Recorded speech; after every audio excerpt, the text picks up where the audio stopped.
చేసుకున్నోళ్లకు చేసుకున్నంత అంటారు మన పెద్దలు. వైఎస్ఆర్ కాంగ్రెస్ పార్టీ అధికారంలో ఉండగా జగన్ అండ చూసుకుని చెలరేగిపోయిన నాయకులు, అధికార మదంతో అడ్డు అదుపు లేకుండా పనిచేసిన అధికారులు ఇప్పుడు మూల్యం చెల్లించుకుంటూ ఉన్నారు. కాదేది అవినీతికి అనర్హం అన్నట్టు దేవాదాయ శాఖను అడ్డు పెట్టుకుని వైసీపీ నాయకులు, ఆ నాయకుల అండతో బరితెగించిన అధికారుల భాగోతాల్ని చూసి భక్తులు ముక్కున వేలేసుకునే పరిస్థితి.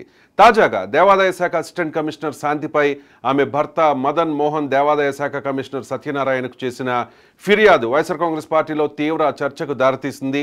తాను విదేశాల్లో ఉండగా తన భార్య గర్భం దాల్చిందని మదన్ మోహన్ లిఖితపూర్వకంగా కమిషనర్ సత్యనారాయణకు ఫిర్యాదు చేశారు. తన భార్య గర్భానికి వైఎస్ఆర్ కాంగ్రెస్ పార్టీ ఎంపీ విజయసాయి రెడ్డి కారణమనే అనుమానాన్ని వ్యక్తం చేస్తూ శాంతి భర్త ఫిర్యాదు చేయడంతో ఈ ఇష్యూ హాట్ టాపిక్గా మారింది.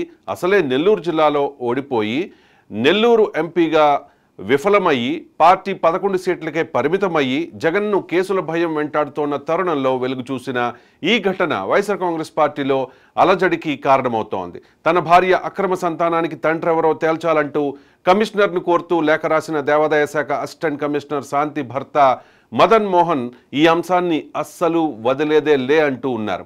వైఎస్ఆర్ కాంగ్రెస్ పార్టీ రాజ్యసభ సభ్యుడు విజయసాయిరెడ్డి పార్టీ అధికారంలో ఉన్న సమయంలో చాలా కాలం పాటు ఉత్తరాంధ్ర ఇన్ఛార్జిగా పనిచేశారు. ఆ సమయంలో విజయసాయిరెడ్డిని కలవడానికి వెళ్లిన వారందరికీ అసిస్టెంట్ కమిషనర్ శాంతి కనిపించేవారట. విజయసాయిరెడ్డి విశాఖ పర్యటనలో ఉన్న ప్రతిసారి కూడా దేవాదాయ శాఖ సహాయ కమిషనర్ హోదాలో శాంతి ఆయనతో ఉంటూ ఒక కోటరీగా ముద్ర వేసుకున్నారనే ఆరోపణలున్నాయి. శాంతి దేవాదాయ శాఖలో ఎన్ని తప్పుడు నిర్ణయాలు తీసుకున్నా, అవినీతి ఆరోపణలు ఎదుర్కొన్నా విజయసాయిరెడ్డి ఆమెను కాపాడుతూ వచ్చారు అనేది ప్రచారం. విజయసాయిరెడ్డి వెంట ఉంటూ విశాఖ భూ వ్యవహారాలను చక్కబెట్టిన ఆరోపణలు ఎదుర్కొన్న రెవెన్యూ జీపీ సుభాష్ పైన ఇప్పుడు శాంతి భర్త ఆరోపణలు చేశారు. విజయసాయిరెడ్డి విశాఖ వచ్చిన ప్రతిసారి కూడా ఆయన వెంటే సుభాష్ కూడా ఉండేవారు. ఇదంతా వైఎస్ఆర్ కాంగ్రెస్ పార్టీ ఉత్తరాంధ్ర నేతలకు తెలిసిన వ్యవహారమే కావడంతో ఇప్పుడు పెద్ద ఎత్తున చర్చ జరుగుతోంది. విజయసాయిరెడ్డి పార్టీ నేతలు, ప్రజాప్రతినిధుల కంటే శాంతికే ఎక్కువ ప్రాధాన్యత ఇచ్చిన మాట వాస్తవమని, తామే పలు సందర్భాల్లో ఆవేదన చెందామని నేతలు వాపోతూ ఉన్నారట. శాంతి విశాఖలో పనిచేసిన సమయంలో తాను ఉండే అపార్ట్మెంట్ వారితో గొడవ పడ్డారట. తాను కీలకమైన అధికారినంటూ అధికార దర్పం ప్రదర్శించారట. ఈ గొడవ ముదిరి చివరకు పోలీస్ స్టేషన్ వరకు వెళ్ళింది. అరిలోవ పోలీస్ స్టేషన్లో శాంతిపై కేసు కూడా నమోదైంది. అయితే విజయసాయిరెడ్డి అండదండలు పుష్కలంగా ఉండడంతో పోలీసులు కూడా ఆమెపై చర్యలు తీసుకునే ధైర్యం చేయలేకపోయారు అనేది జరుగుతోన్న ప్రచారం. విశాఖ దేవాదాయ శాఖలో అత్యంత వివాదాస్పద అధికారిగా శాంతి ముద్ర వేసుకున్నారు. తాను ఏసీ అయి ఉండి తన పై అధికారి డిప్యూటీ కమిషనర్పై ఆయన కార్యాలయంలోనే శాంతి ఇసుకతో దాడి చేశారు. దాడికి గురైన డీసీ రాజీనామా చేసి బయటకు వెళ్ళిపోయారు. ఈ ఘటన అప్పట్లో దేవాదాయ శాఖలో పెద్ద చర్చకు దారితీసింది. దాడికి గురైన డీసీకి మద్దతు ఇవ్వడానికి కూడా ఆ శాఖలో ఎవ్వరూ ముందుకు రాని పరిస్థితి ఏర్పడింది.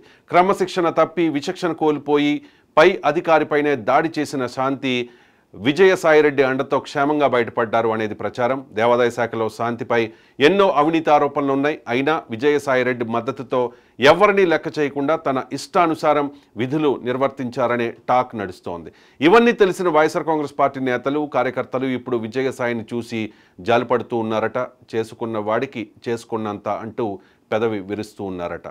ఒకవైపు పవన్ కళ్యాణ్ శాసించినట్టుగా అధపాతాళానికి పడిపోయిన వైఎస్ఆర్ కాంగ్రెస్ పార్టీ గ్రాఫ్, గెలిచిన ఎమ్మెల్యేలు పార్టీలో ఉంటారో లేదో తెలియని అయోమయం, అటు అక్రమాస్తుల కేసులో బిగుస్తోన్న ఉచ్చు, ఇటు కొత్త కేసులతో మరో తలపోటు, వీటన్నిటితో సతమతమవుతోన్న తరుణంలో విజయసాయి మీద వచ్చిన ఆరోపణలతో జగన్ మరింత ఇరకాటంలో పడ్డారనే చెప్పాలి. మరి దేవాదాయ శాఖ అసిస్టెంట్ కమిషనర్ శాంతి భర్త మదన్ మోహన్ చేసిన ఆరోపణలపై విజయసాయి రెడ్డి స్పందిస్తారా? డిఎన్ఏ టెస్ట్కు ఒప్పుకుంటారా? చట్టపరంగా ప్రభుత్వం ఎలాంటి యాక్షన్ తీసుకుంటుందో చూడాలి.